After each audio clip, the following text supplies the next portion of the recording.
One thing I really love about power fantasy isekais like the New Gate, where your main character is just OP as all heck, are the side characters that really give the story flavor. Because let's just be honest here, if your main character is just going through everything, just blowing everything up with ease, the story gets a little bit dull. It's the side characters I find that give the story more humanity and really draws you into the world, and this story is no exception. The one that's the most unique, I think, that we met in this episode so far has to be William Axis.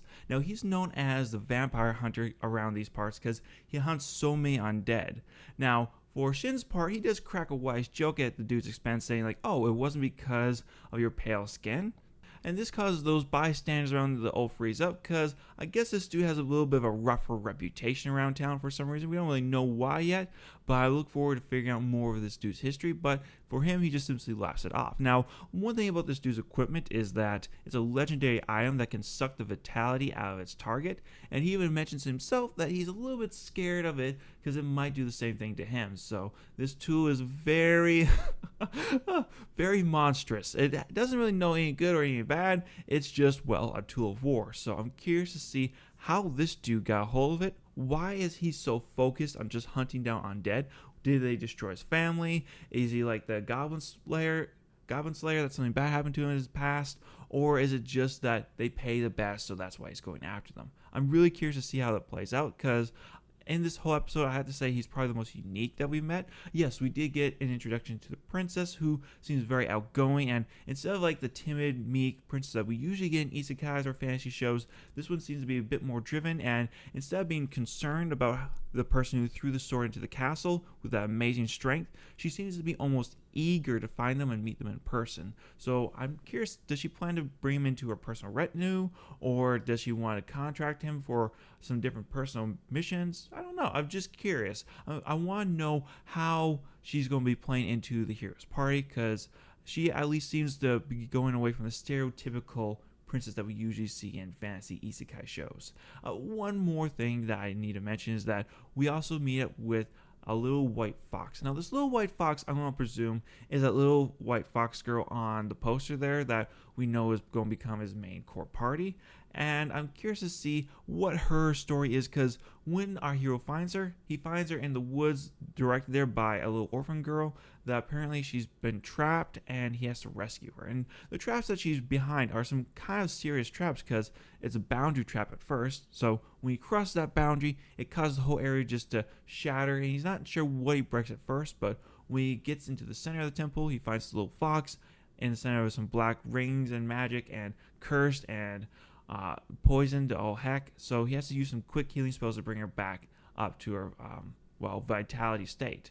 And as he does so, he has to face not only an undead army, but two massive sentries that are extremely strong. I think they were golem monsters, if I remember correctly. And he does deal with them quite easily, but still, who put these restrictions in place? Were these actually restrictions, or were these methods to keep this little fox alive and protected from the evil around in that forest? I don't really know yet, but I'm really looking forward to see how this resolves later on in the show. One more thing I really want to mention is my absolute love of when the main character reveals his power levels to those around him who expect him to be a low level kind of nobody adventurer. What I mean is here, when he goes to the guild and tell him like, by the way, I killed that skull faced Jack who was bothering you guys in the woods, and he produces the gem to prove it, they're kind of shocked that he had the ability to do it, because he's a level G adventurer. And also they're quite shocked to find out that it was a level 356, which is an extremely high level monster, which apparently is on the king level, whatever that means. They need to break down exactly how that power ranking is working in here, but regardless, it seems that the people at the guild are kind of shocked at it, and they're going to tell everybody about his abilities and give him much renown. If he hadn't told him like, hey, keep it on down low, I still don't want anyone to know what I'm doing here, but I figure you guys have the right to know, because it seemed to be causing a little bit of panic in the town that there was such a powerful monster around the capital.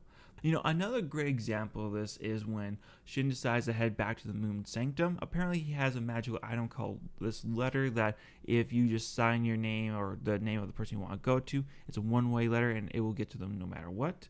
That he brings him over to Terra at the Moon Sanctum because he wants her to use it to notify him the moment that her master returns. And the reason why he can't do it is because he has to meet the people in that world while he's now technically as a person in the isekai world, not as a video game player. So he gives her the letter to send to him as soon as her master has returned. He also leaves the Blue Moon Blade, and apparently this blade was made by a whole bunch of legendary creatures that just leaves our poor girl Terra just in shock, just like frying her brain like wait, what, how is this even possible? You bring me magical letters that I've never heard of in this world before, that I have no idea how they work. Well, I mean, he explains it to her, but still, like, she's wanting to study them more to become a mage, but that's besides the point. Next, you bring out a super powerful sword that I feel the energy just would devour me if I even touched it, and you're treating it as if it's nothing, and that you and my master created this magical weapon out of just the remains of legendary creatures. Like, the poor girl's mind is just fried as she is telling her all this. Thankfully, she's able to recover somewhat, but still, she's in a bit of a daze when her boy leaves the Moon Sanctum, and as he leaves, she decides, like, oh, I should actually probably try saying this to my master, since, she's actually met her in the real world. So, and it works apparently. And the first words we hear from the master say is, well, master. Now, it could be one of two things. It could be literally the first thing that when Terra describes the gentleman that came by, she instantly knows that it's her master, and so she's going to head back there in the next episode. Or two, which is very unlikely, I don't think it's this one, or two, Terra just wrote master on it and she's just repeating it out loud. I doubt that's the case, but still, gotta mention it. I personally enjoyed this episode. I thought it did a very good job. I'm not going to give it a high ranking. It probably deserves maybe an 8, 7 or 8, somewhere around there. A high 7, maybe a low 8. It did a lot of things right. It introduced a lot of the side characters, a lot of the important characters that we're going to have throughout the rest of the series. It's just that maybe you could have had more energy, a little more going on. I felt it was a little bit more of a letdown from the first episode. But, it's hard to stick the landing on the second one after such a great first episode, in my opinion. So I'm going to let it slide right now. But I just was not as happy with the first one as I was with the second one. But that's just because most of the shock and twist turn about. So I'll give them some breathing room here to see really what happens in this third episode. But you guys let me know down below. Did you enjoy this episode? Did you enjoy meeting all the side characters? Or are you more like, hey, let's wrap this thing up. Let's get, onto some more fun missions. Like, let's just get this part moved along. You don't really enjoy meeting the companions. I'm curious to see what you guys got to say. With that said, leave a like and subscribe, and I'll catch you guys next time. Bye.